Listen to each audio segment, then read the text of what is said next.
Mexe com todo mundo, o estudo da existência de vida após a morte.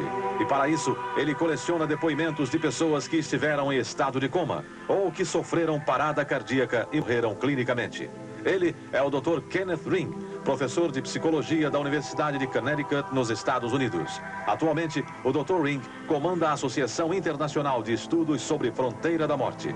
Nesse momento, ele participa de um seminário sobre esse tema num centro de estudos nas montanhas entre Los Angeles e São Francisco.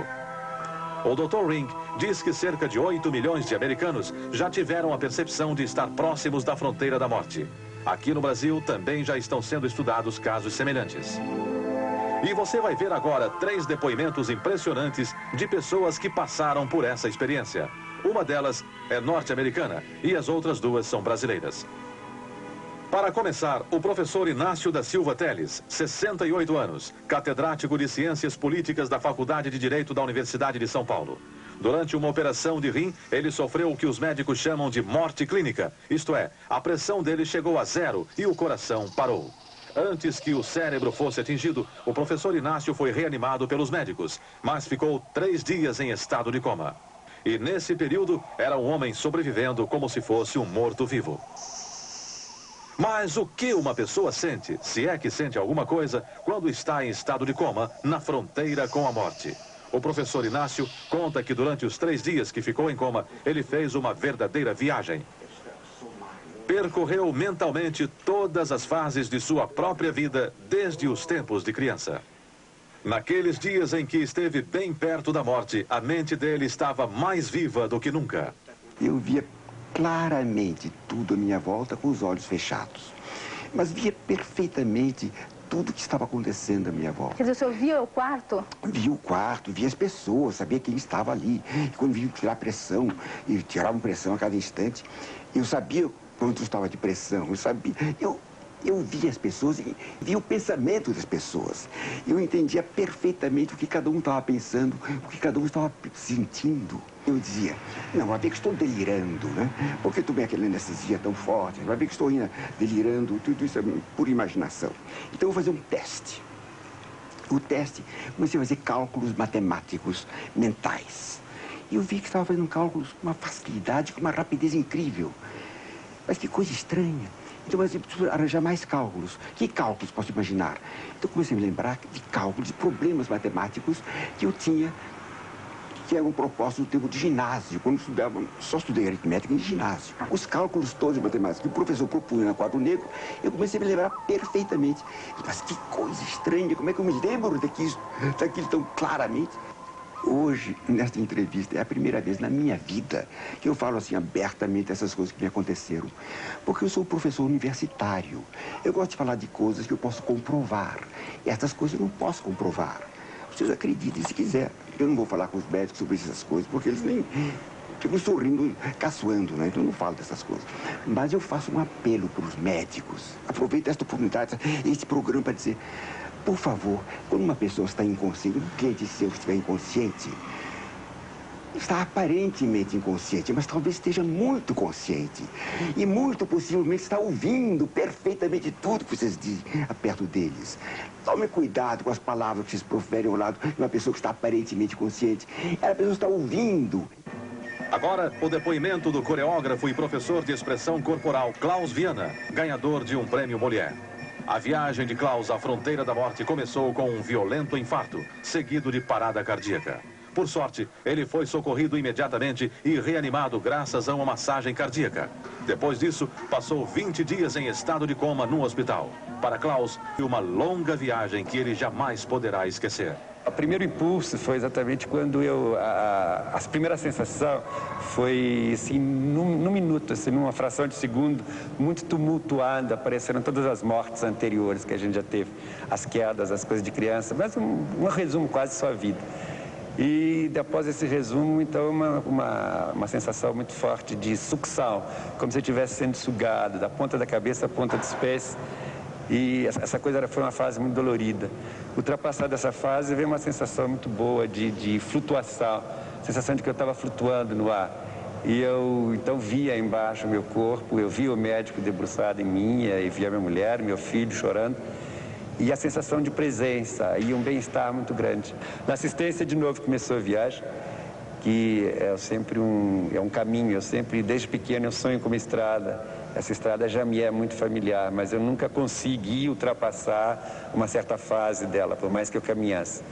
E nessa vez, nessa noite, na assistência, eu realmente consegui ir além. E esse além era uma subida em que tinham 2 mosteiros no alto do morro, e eu tinha que escolher, tinha um da direita e da esquerda. Eu já sabia que era o da esquerda, que era o meu destino.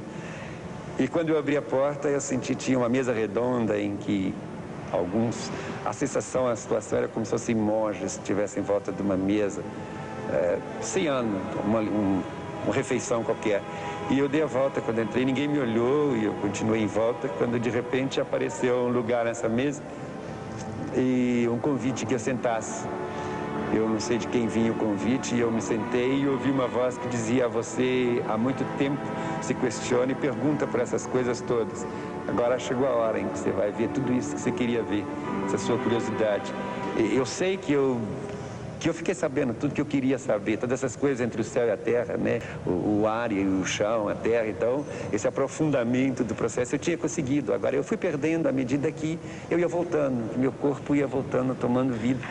Existem muitas coincidências nos depoimentos das pessoas que estiveram na fronteira da morte. Por exemplo, quase todas elas contam que flutuaram no ar, que viram luzes e túneis e que se lembraram de fatos ocorridos há muitos e muitos anos.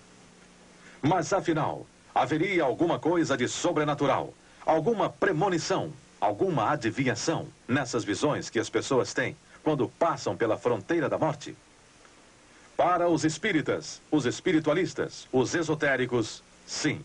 Para eles, essas visões seriam uma pequena amostra do que é o outro mundo, a outra dimensão, o outro estágio. Mas muita gente não pensa assim. O psiquiatra Paulo Gaudêncio acha que não há nada de sobrenatural nas visões dos doentes em estado de coma. Esses fenômenos todos que ocorrem com uma pessoa quando ela está próxima da morte têm explicação do ponto de vista psiquiátrico e psicológico. Ocorre isto frequentemente quando a pessoa está numa cirurgia, por exemplo.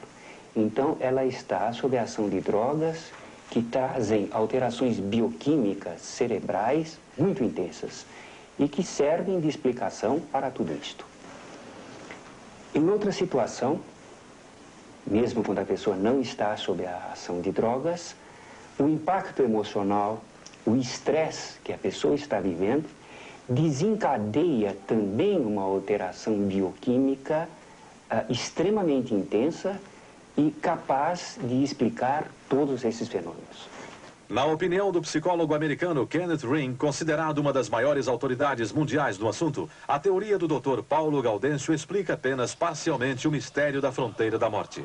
Isto porque, segundo o professor Ring, as próprias pessoas que viveram a experiência garantem que, quando estavam doentes, podiam distinguir perfeitamente as alucinações das viagens à fronteira da morte. É o Dr. Ring quem conta. What is a near-death experience? Quando uma pessoa chega perto da fronteira da morte, descreve uma experiência profunda e quase sempre muito parecida. Ela sente uma grande sensação de bem-estar e uma paz extrema. Sente também que está separada do corpo físico, viajando por um túnel e que no fim desse túnel existem luzes amareladas ou brancas. A pessoa chega a essas luzes com um sentimento total de amor, de paz e perfeição. Às vezes, ela vê também tudo o que aconteceu na vida dela passar diante dos olhos rapidamente. Mas por que será que essas experiências acontecem mais hoje em dia do que antigamente? O professor Ring explica. Parece que é porque hoje em dia existem mais recursos médicos, como a reanimação cardiopulmonar. No passado, quando as pessoas sofriam uma parada cardíaca ou entravam em coma, elas acabavam morrendo mesmo e não podiam relatar possíveis experiências que tivessem vivido. Acho que é por isso que cada vez mais nós recebemos tantas cartas do mundo inteiro descrevendo esse tipo de experiência. Realmente, recebemos milhões de cartas sobre isso. E a religiosidade das pessoas? Será que isso influi nas experiências da viagem à fronteira da morte? A resposta, baseada em vários estudos, é não. diz o professor Ring.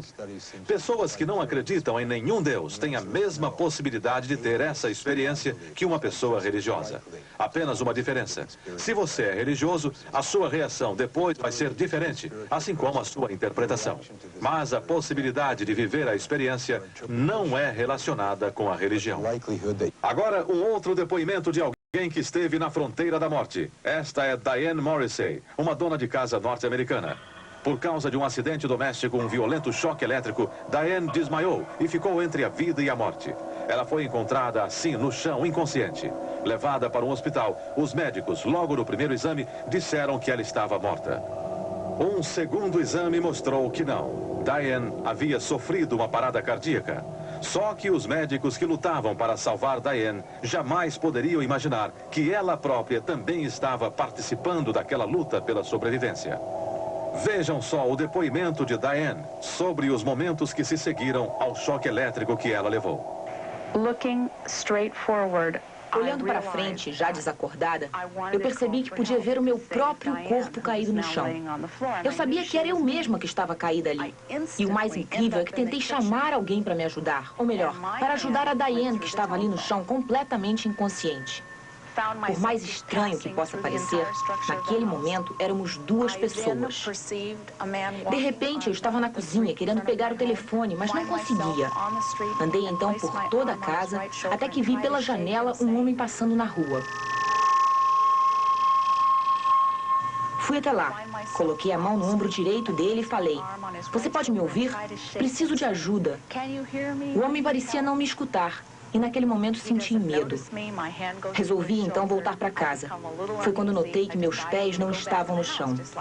Continuei percorrendo a casa, mas meu corpo atravessava os objetos. Minhas pernas passavam por dentro da mesinha da sala. Em certo momento, reparei que estava vestida com uma espécie de roupa branca, mas eu antes não estava com ela. Não sei de onde veio. Logo depois comecei a atravessar um túnel, mas não tinha nenhuma concepção de tempo e espaço. Estava tudo muito escuro e eu senti uma enorme tristeza porque o meu corpo estava morrendo. De repente, entrei em um outro túnel. Este era mais claro. Havia umas luzes nas partes laterais, mas eu não conseguia distinguir exatamente de onde saíam as luzes. Via também uma enorme cama e lá estava o meu corpo. Acho que neste momento senti que não iria mais morrer. Tudo aquilo não era um sonho, prossegue Diane. Era real. Estava mesmo acontecendo comigo. E eu estava consciente de cada átomo que já tinha existido, de onde estava cada pessoa no universo, de quando nasceriam e morreriam. Uma percepção incrível de tudo que já havia sido criado e tudo o que iria acontecer. Hoje em dia, o sentido desse conhecimento me assusta, mas naquele momento foi a experiência mais natural possível.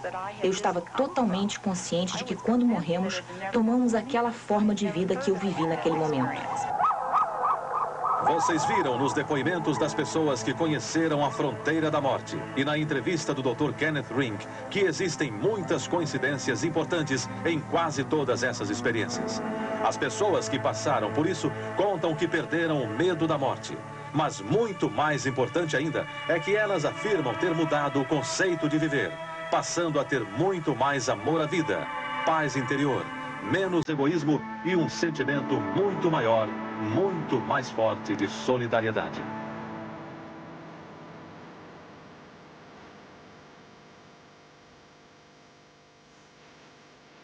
Até a garrafa é coisa fina. E Golden Cross, saúde sem limite, agora com Golden Card.